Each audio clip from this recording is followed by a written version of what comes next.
Hello everyone, welcome to the new session of cell structure and function part 6। तो ये हमारा 6th part है और इसमें हम एक बहुत ही इंपॉर्टेंट ऑर्गेनेल्स के बारे में डिस्कस करेंगे जिसका नेम है न्यूक्लियस। तो न्यूक्लियस, राइबोसोम्स और कुछ इंक्लूजन बॉडीज जो कि साइटोप्लाज्म में प्रेजेंट होते हैं, हम आज इस लेक्चर में उनके बारे में डिस्कस करेंगे। तो सबसे पहले एक इंपॉर्टेंट ऑर्गेनेल है न्यूक्लियस, ठीक है। So nucleus as cell organelle was first described by Robert Brown as early in as 1831। तो 1831 ईयर में रॉबर्ट ब्राउन ने साइटोप्लाज्म में इसकी खोज की थी, है ना। ये एक सेल ऑर्गेनल्स के फॉर्म में जो है वो साइटोप्लाज्म में पाया जाता है, जिसको हम कहते हैं न्यूक्लियस। और ये ना काफी, जैसे मैंने कहा पहले भी बताया था कि इनकी स्टेन हो जाती है ना, किसी न किसी तरीके से हम इनको जो स्टेन होते हैं उनसे हम इनको कलर करते हैं, है ना। केमिकल्स बेस्ड होते हैं और वो जो है ना आसानी से माइक्रोस्कोप में फिर दिखने लगते हैं। So later the material of the nucleus is stained by the basic dyes and was named given chromatin by the Fleming. So nucleus के अंदर ना एक मटेरियल पाया जाता है, मटेरियल है ना, न्यूक्लियस है, इसके अंदर एक मटेरियल पाया जाता है, थ्रेड लाइक मटेरियल, ऐसे धागे की तरह, काफी डेंस होता है ये, उसको हम बोलते हैं क्रोमेटीन मटेरियल। और इसके लिए उन्होंने बेसिक डाई से इसको स्टेन किया था और इसका नेम जो था वो क्या था, फ्लेमिंग। फ्लेमिंग इसका नेम है, ठीक है। द इंटरफेज न्यूक्लियस है ना, जो इंटरफेज न्यूक्लियस है वो nucleus of the cell when it is not dividing has highly extended and elaborate nucleoprotein fibres called chromatin and nuclear matrix and one more spherical bodies called nucleoli is also present. So interphase nucleus ये एक ऐसा phase है जो कि dividing phase नहीं है ना। ये इस समय सेल डिवाइड नहीं कर रहा होता है, तो उस फेज या उस अवस्था को जो हम बोलते हैं वो हम कहते हैं कि न्यूक्लियस जो है वो इस समय इंटरफेज अवस्था में है ना।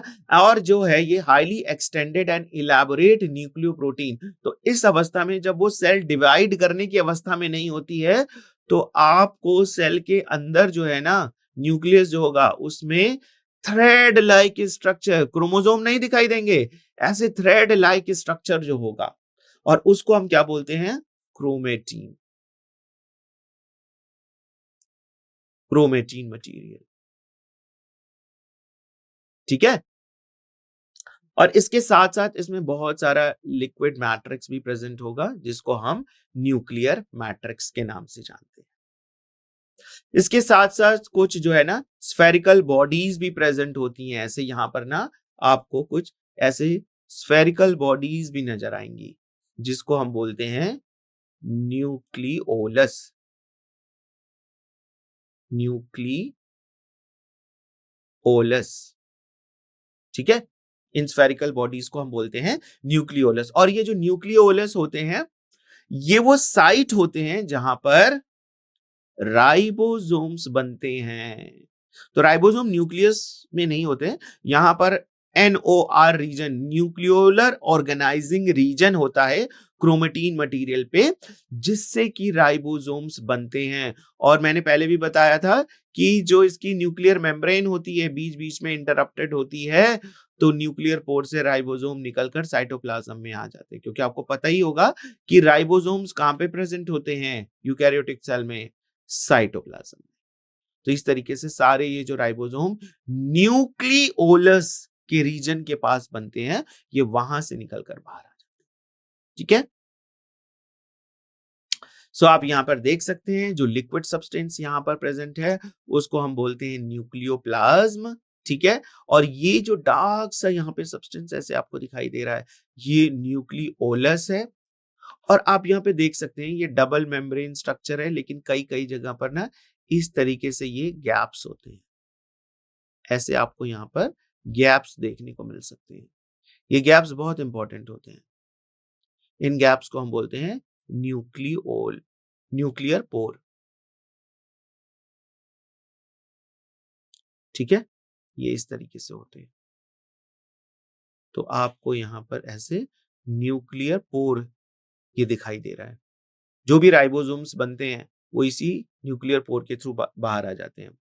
डीएनए अंदर है ना, तो रेप्लिकेशन करके डीएनए से डीएनए बन जाता है और फिर ट्रांसक्रिप्शन प्रोसेस में क्या होता है, डीएनए से आरएनए बन जाता है, तो आरएनए भी इसी न्यूक्लियर पोर के थ्रू बाहर आ जाता है। सो आप समझ सकते हैं कि कोई भी प्रोटीन के बनने के लिए, प्रोटीन कहाँ बनती है, प्रोटीन तो साइटोप्लाज्म में बनती है, साइटोप्लाज्म में बनती है by the process of translation, है ना, ट्रांसलेशन प्रोसेस से ये प्रोटीन बनती है। अब प्रोटीन बनने के लिए आपको क्या चाहिए, एमआरएनए। एमआरएनए बन कहाँ रहा है, एमआरएनए बन रहा है न्यूक्लियस के अंदर। तो अब ये डबल मेम्ब्रेन स्ट्रक्चर है, कुछ तो गैप होगा जिससे कि थ्रू एमआरएनए बाहर निकल कर आ जाता है, तो ये न्यूक्लियर पोर है। और इसी तरीके से जो राइबोसोम्स भी एनओआर रीजन पे बनते हैं, है ना, न्यूक्लियोलस के पास, वो भी बाहर निकल कर आ जाती है इसी न्यूक्लियर पोर स्ट्रक्चर से। So electron microscopy has revealed that the nuclear envelope, है ना, which consists of two parallel membrane with a space between 8 to 10 nm, तो दोनों मेम्ब्रेन के बीच में 10 से 50 nm का डिफरेंस होता है और इसको हम बोलते हैं पेरी न्यूक्लियर स्पेस, है ना, इस स्पेस को हम बोलते हैं पेरी न्यूक्लियर स्पेस। और ये एक तरह का बैरियर है, मटेरियल जो कि साइटोप्लाज्म में प्रेजेंट है और न्यूक्लियस के अंदर जो प्रेजेंट है, वो एक तरह से ना बैरियर का काम करता है कि बाहर का जो कंपार्टमेंट अलग है, अंदर का कंपार्टमेंट अलग है। और बाहर और अंदर के कंपार्टमेंट में बहुत फर्क है, बाहर जो होता है वो साइटोप्लाज्म है, अंदर जो लिक्विड सब्सटेंस होता है वो न्यूक्लियोप्लाज्म है। सो न्यूक्लियोप्लाज्म का कंटेंट साइटोप्लाज्म के कंटेंट से काफी डिफरेंट होता है। जो एंजाइम्स, जो ग्रैन्यूल्स पाए जाते हैं साइटोप्लाज्म में, वो न्यूक्लियोप्लाज्म में नहीं पाए जाते, और जो न्यूक्लियोप्लाज्म में पाए जाते हैं वो साइटोप्लाज्म में नहीं पाए जाते। तो बहुत ही डिफरेंट दोनों का कंपार्टमेंट है, एनवायरनमेंट जो है वो बहुत ही डिफरेंट है। The outer membrane usually remain continuous with the endoplasmic reticulum and also bear the ribosomes on it. तो ये जो न्यूक्लियर मेम्ब्रेन होती है, ये बाहर जो है वो कई बार क्या होता है, ऐसे यहीं से स्टार्ट हो जाती है एंडोप्लाज्मिक रेटिकुलम। हमने पिछले लेक्चर में डिस्कस किया था एंडोप्लाज्मिक रेटिकुलम के, तो वो अटैच होती है इस तरीके से न्यूक्लियस के थ्रू, ये है ईआर। और इससे न्यूक्लियर मेम्ब्रेन पे भी, है ना, और ईआर पे भी इस तरीके से बहुत सारे जो है वो राइबोसोम्स अटैच्ड होते हैं। तो ऐसे राइबोसोम को हम आरईआर यानी रफ एंडोप्लाज्मिक रेटिकुलम कहते हैं। ठीक है। At a number of places, the nuclear envelope is interrupted by the minute pores. कई जगह पर आप देखेंगे ना कि जो है माइन्यूट छोटे छोटे पोर्स जो हैं वो इस बाहर न्यूक्लियर एनवेलप में देखने को मिलते हैं, which is formed by the fusion of its two membranes, जो कि दो मेम्ब्रेन के फ्यूजन से ये बनता है। These nuclear pores are the passage through which the movement of RNA and protein molecule take place in both the direction between the nucleus and the cytoplasm. So ये जो nuclear pores होते हैं ना, ये एक तरह का पैसेज होते हैं, है ना, मैंने पहले भी बताया, एक तरह के गैप्स होते हैं जो पैसेज होते हैं, जिससे कि कोई मटेरियल को अगर साइटोप्लाज्म से न्यूक्लियस के अंदर जाना है तो उससे जा सकते हैं, और किसी सब्सटेंस को, किसी मटेरियल को, किसी बायोमोलिक्यूल्स को न्यूक्लियस से निकलकर साइटोप्लाज्म में जाना है तो वो भी इस न्यूक्लियर पोर के थ्रू जा सकता है। So these nuclear pores are a passage through which RNA and protein molecules take place in both the direction between the nucleus and cytoplasm. तो both the direction में मूवमेंट होता है, cytoplasm to nucleus and nucleus to cytoplasm. ठीक है। Normal there are only one nucleus per cell, ज्यादातर जो होता है वो कोशिकाओं में एक ही न्यूक्लियस पाया जाता है। लेकिन अगेन अगर कोई ऑर्गेनल बताइए जिसके पास दो न्यूक्लियस हैं, पैरामीशियम के पास इस तरीके से दो न्यूक्लियस पाए जाते हैं, macronucleus and micronucleus. Macronucleus metabolic activities में इन्वॉल्व होता है और जो माइक्रोन्यूक्लियस है वो रिप्रोडक्शन प्रोसेस में इन्वॉल्व होता है। सो ये वेरिएशन है एक। Some mature cells even lack nucleus, कुछ तो मैच्योर सेल्स बिना किसी न्यूक्लियस के भी होती हैं, राइट।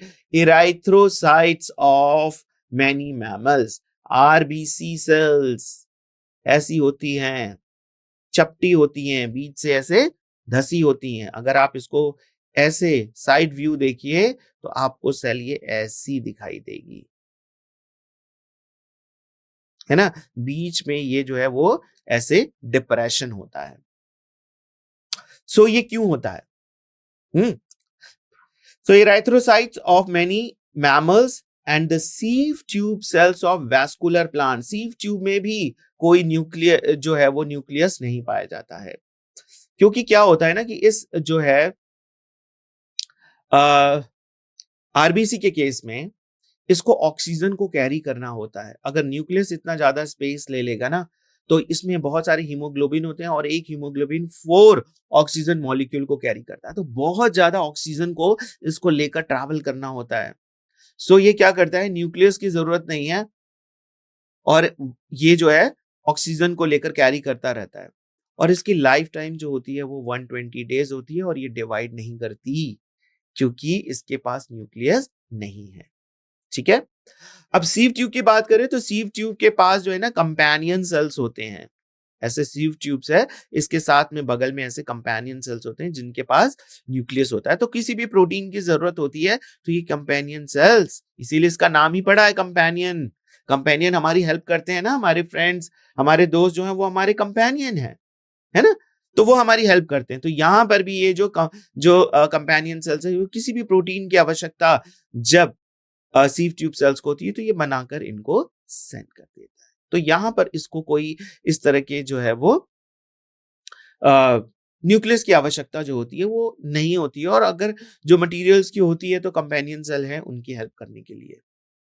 ठीक है। तो ये कुछ कुछ मॉडिफिकेशंस हमें देखने को मिलते हैं, तो आपको ध्यान रखना है कि ए न्यूक्लियस सेल यानी कि बिना किसी न्यूक्लियस के हमारे पास 2 न्यूक्लियस हैं। एग्जांपल्स जो है वो इराइथ्रोसाइट्स यानी कि आरबीसी मैमल्स के, और सीव ट्यूब सेल्स, है ना, जो कि वैस्कुलर प्लांट्स में। Nuclear matrix of the nucleoplasm contain the nucleolus and chromatin. अगर हम न्यूक्लियर मैट्रिक्स जिस जो कि हम क्या बोलते हैं, न्यूक्लियोप्लाज्म बोलते हैं, इसके अंदर जो प्रेजेंट होता है वो क्या प्रेजेंट होता है, न्यूक्लियोलस, है ना, ये प्रेजेंट होता है न्यूक्लियोलस, और साथ के साथ क्रोमेटिन मटेरियल भी प्रेजेंट होता है। Thread like structure chromatin material वो भी प्रेजेंट होता है।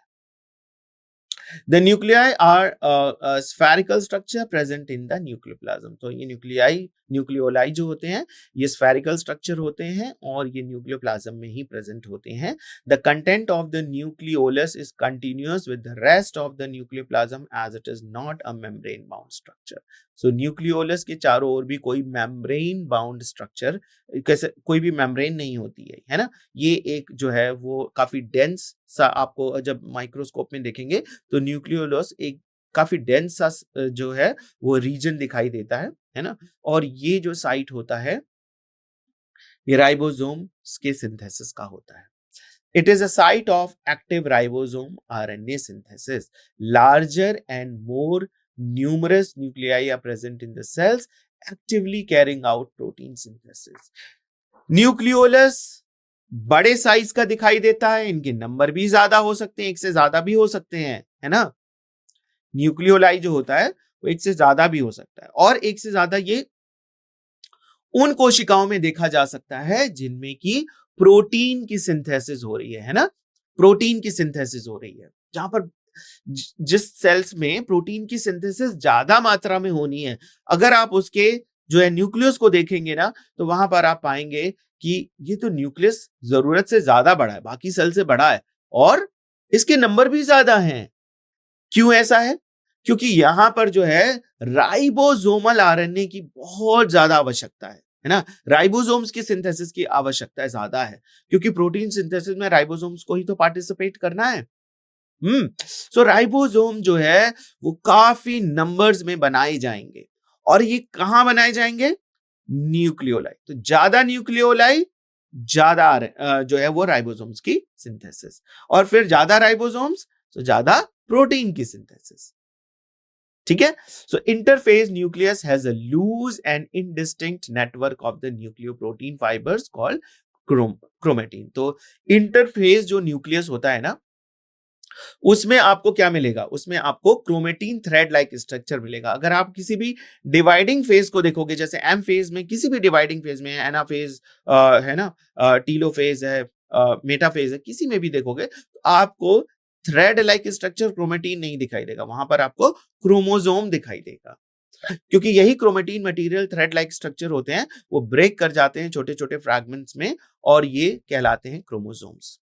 ये जो ब्रेकिंग होती है ये फिक्स होती है, ऐसा नहीं कि क्रोमोसोम्स जो है नंबर 1 जो है आज छोटा है, फिर नेक्स्ट टाइम ये डिवाइड होगा तो ये बड़ा होगा। नो, इनकी साइज हमेशा स्पेसिफिक होती है, क्योंकि क्रोमोसोम नंबर 1 पे जो जीन्स प्रेजेंट हैं वो हमेशा क्रोमोसोम नंबर 1 पे ही प्रेजेंट होंगे, वो 2 पर नहीं मिलेंगे आपको। और जो 2 पर होगा वो सिर्फ 2 पर मिलेगा, वो किसी और पे नहीं मिलेगा। इसी तरीके से सारे क्रोमोसोम्स होते हैं। तो ऐसा कब होगा, जब क्रोमेटिन मटेरियल क्रोमोसोम में डिवाइड होना होता है तो ब्रेक कर जाता है, और ये ब्रेकेज जो होता है वो बिल्कुल फिक्स होता है। So during the different stages of the cell division, cells show structured chromosome in the place of nucleus, है ना। different stages में आपको न्यूक्लियस में अलग अलग स्टेज में जो है वो क्रोमोसोम्स ऐसे दिखाई देंगे। तो अब हम बात करेंगे क्रोमोसोम्स की भी, है ना। सो क्रोमेटिन मटेरियल पहले किस चीज से बना है, DNA and some basic proteins called histones. तो क्रोमेटिन मटेरियल जो बना होता है वो डीएनए का बना होता है, और साथ ही साथ इसमें कुछ बेसिक प्रोटीन्स भी पाई जाती हैं जिसको हम बोलते हैं हिस्टोन्स। कुछ नॉन हिस्टोन प्रोटीन्स भी होते हैं, और जो है कि आरएनए भी कुछ मात्रा में पाई जाती है। A single human cell has approximately 2 meter long thread of a distinct distributed among the 46 chromosomes, है ना। So 46 chromosomes हैं, यानी कि 23 पेयर, ओके। और जो है ये जब है क्रोमेटिन मटेरियल में प्रेजेंट होगा, है ना, सारे क्रोमोसोम जब ज्वाइन होकर इंटरफेस में क्रोमेटिन मटेरियल के फॉर्म में प्रेजेंट होंगे, तो ये 2 मीटर लंबा थ्रेड स्ट्रक्चर बन जाता है। न्यूक्लियस जो हमें दिखाई नहीं देता, सेल जो हमें दिखाई नहीं देता, उस न्यूक्लियस के अंदर आप सोचिए क्रोमेटिन मटीरियल कितना फाइन होगा, और वो 2 मीटर लंबा होता है और उस न्यूक्लियस में प्रेजेंट होता है। Every chromosome essentially has a primary construction or the centromere on the sides of which the disc-shaped structure called kinetochores are present. तो इस तरीके से जो है ये जो है क्रोमोसोम का स्ट्रक्चर है, और यहां पर जो है एक डिस्क लाइक स्ट्रक्चर है जिसको हम बोलते हैं काइनेटोकोर्स। ठीक है। So centromere holds the 2 chromatids a chromosome. तो ये आपका सेंट्रोमियर है, जो कि दोनों 2 क्रोमैटिड्स हैं, ये दोनों हमारे क्रोमैटिड्स हैं। ठीक है, ये एक क्रोमोसोम में आपको ऐसे 2 क्रोमैटिड्स दिखाई देंगे, ये क्रोमोसोम है, और ये इसका सेंट्रोमियर वाला रीजन है। Based on the position of the centromere, the chromosomes can be classified into 4 types. The metacentric chromosome has a middle centromere forming the 2 equal arms of the chromosome. So metacentric, दोनों जो arms होंगे, है ना, वो बिल्कुल बराबर होंगे ऐसे। मेटासेंट्रिक क्रोमोसोम, इसकी लेंथ और इसकी लेंथ दोनों बराबर होगी, है ना। सो ये कहलाएगा मेटासेंट्रिक। सब मेटासेंट्रिक एक दूसरी तरह का भी क्रोमोसोम्स होता है, वो होता है सब मेटासेंट्रिक। तो सब मेटासेंट्रिक में आपको ऐसे देखने को मिलेगा, एक आर्म जो होगी वो जो है दूसरी आर्म से थोड़ी बड़ी होगी। ये देखिए, ये थोड़ी सी छोटी है और ये थोड़ी बड़ी है। सो the submetacentric chromosome has centromere slightly away from the middle of the chromosome. इस केस में बिल्कुल मिडल रीजन पे प्रेजेंट है ना सेंट्रोमियर, लेकिन यहां पर देखिए थोड़ा ऊपर की तरफ प्रेजेंट है, जिसकी वजह से एक आर्म जो होता है वो शॉर्ट हो जाता है, और एक आर्म जो होता है वो थोड़ा लॉन्ग हो जाता है। सो ऐसे क्रोमोसोम्स को हम बोलते हैं सब मेटासेंट्रिक क्रोमोसोम। अब एक्रोसेंट्रिक क्रोमोसोम, है ना, भी प्रेजेंट होते हैं। Centromere is situated close to its end forming one extremely short. अब यहाँ पर बहुत ही छोटा जो है वो आपको आर्म ऐसे दिखाई देगा, वेरी शॉर्ट है, और ये कुछ ज्यादा ही लंबा है ना। तो ये सब मेटासेंट्रिक से भी डिफरेंट है, क्योंकि सब मेटासेंट्रिक के केस में थोड़ा ऐसा वो कोई बहुत ज्यादा फर्क नहीं था, बट हाँ फर्क देखने को तो मिल रहा है कि ये थोड़ा छोटा है और ये थोड़ा, पर ये कुछ ज्यादा ही छोटा हो गया है यहाँ पे। इन दोनों में काफी डिफरेंस है। सो ये वाला कहलाता है सब मेटासेंट्रिक और ये वाला कहलाता है एक्रोसेंट्रिक क्रोमोसोम। ठीक है, अब इसके बाद आता है टीलोसेंट्रिक क्रोमोसोम। टीलोसेंट्रिक क्रोमोसोम में तो पूरा क्रोमोसोम का जो क्रोमेटिड होता है वो एक ही तरफ प्रेजेंट होता है, टर्मिनल, और सेंट्रोमियर जो होता है इस तरीके से टर्मिनल पोजीशन पे प्रेजेंट होता है। सो आप यहां पर देख सकते हैं सेंट्रोमियर है ना, ये है मेटासेंट्रिक, ये है सब मेटासेंट्रिक, ये है एक्रोसेंट्रिक और ये है टीलोसेंट्रिक। इस तरीके से हमें ये, और यहाँ पर आप देख सकते हैं कि कुछ सैटेलाइट्स भी होते हैं, सेकेंडरी कंस्ट्रक्शन। एक कंस्ट्रक्शन तो यहाँ पर है जहाँ पर सेंट्रोमियर है, और एक कंस्ट्रक्शन यहाँ पे भी कई बार क्रोमोसोम में प्रेजेंट हो जाता है, जिसको हम कहते हैं secondary constructions. Sometimes the few chromosomes have a non-staining secondary constructions at a constant location, है ना। कुछ कांस्टेंट लोकेशन पे आपको सेकेंडरी कंस्ट्रक्शन मिलेगा, और ये जो है वो सैटेलाइट, वहां पर छोटा सा फ्रेगमेंट डीएनए का अटैच होता है जिसको हम सैटेलाइट कहते हैं। अब जो है इसके बाद हम यहाँ पर स्टडी करेंगे राइबोसोम्स के बारे में, है ना। सो राइबोसोम्स और कुछ इंक्लूजन बॉडीज। तो प्रोकैरियोटिक में राइबोसोम्स जो एसोसिएटेड होते हैं प्लाज्मा मेम्ब्रेन, है ना, जो प्लाज्मा मेम्ब्रेन जो होती है सेल की, उससे जो है प्रोकैरियोटिक सेल में राइबोसोम्स जो है वो अटैच होते हैं। They are about 15 nm by 20 nm in size. इसका जो साइज होता है वो 15 nm से लेके 20 nm तक का हो सकता है, और इसके दो सब यूनिट होते हैं, स्मॉल सब यूनिट और लार्जर सब यूनिट। स्मॉल सब यूनिट 30s का होता है और जो लार्जर सब यूनिट होता है 50s का होता है, और इन दोनों को मिलाकर जो सेडिमेंटेशन कोफिशिएंट इसका आता है वो 70s के बराबर होता है, और इस तरह के क्रोमोसोम को हम 70s प्रोकैरियोटिक राइबोसोम्स भी कहते हैं। Ribosomes are the site of protein synthesis. तो ये राइबोसोम्स जो होते हैं वो प्रोटीन सिंथेसिस की साइट होते हैं। तो प्रोकैरियोटिक सेल में भी अपनी प्रोटीन्स बनती हैं, उनको भी आवश्यकता होती है, तो उसके लिए भी यहाँ पर राइबोसोम जो है वो रिस्पॉन्सिबल होता है। Several ribosomes may attach to a single mRNA and form a chain called polyribosomes or polysomes। तो इस तरीके से जो है वो आपको राइबोसोम्स ऐसे देखने को मिलेंगे, जिनको हम पॉलीसोम्स या पॉलीराइबोसोम्स, और ये जो है वो इस तरीके से प्रोटीन की सिंथेसिस करते हैं। The ribosomes of the polysome translate the mRNA into protein। ये प्रोटीन्स को बनाते हैं। और इसके साथ जो इंक्लूजन बॉडीज होती है, reserve material in prokaryotic cells are stored in the cytoplasm in the form of inclusion bodies. तो बहुत सारे इंक्लूजन बॉडीज जो फूड मटेरियल के फॉर्म में प्रेजेंट होते हैं ना, वो इस इंक्लूजन बॉडीज में पाए जाते हैं। They are not bound by any membrane system and lie free in the cytoplasm, जैसे फॉस्फेट ग्रेन्यूल्स है, साइनोफाइशिन ग्रेन्यूल्स एंड ग्लाइकोजन ग्रेन्यूल्स, है ना। सो ये जो है वो किसी मेम्ब्रेन जैसे स्ट्रक्चर से बाउंड नहीं होती, ये फ्री प्रेजेंट होते हैं, है ना। तो इन ग्रेन्यूल्स को हम जैसे फॉर एग्जांपल पाए जाते हैं फॉस्फेट के ग्रेन्यूल्स, साइनोफाइशिन ग्रेन्यूल्स, ग्लाइकोजन ग्रेन्यूल्स, ये मेम्ब्रेन बाउंड ऑर्गेनल्स नहीं है। Gas vacuoles are found in the blue, green, purple and green photosynthetic bacteria, है ना। ये वैक्यूल जैसे स्ट्रक्चर होते हैं, उनमें गैस भरी होती है, ये इनके लिए बॉयंसी का काम करती है ताकि सरफेस पे रहें और ज्यादा सनलाइट को ये ले सके। तो इसके साथ ही हमारा ये सेशन कंप्लीट होता है। Thank you very much.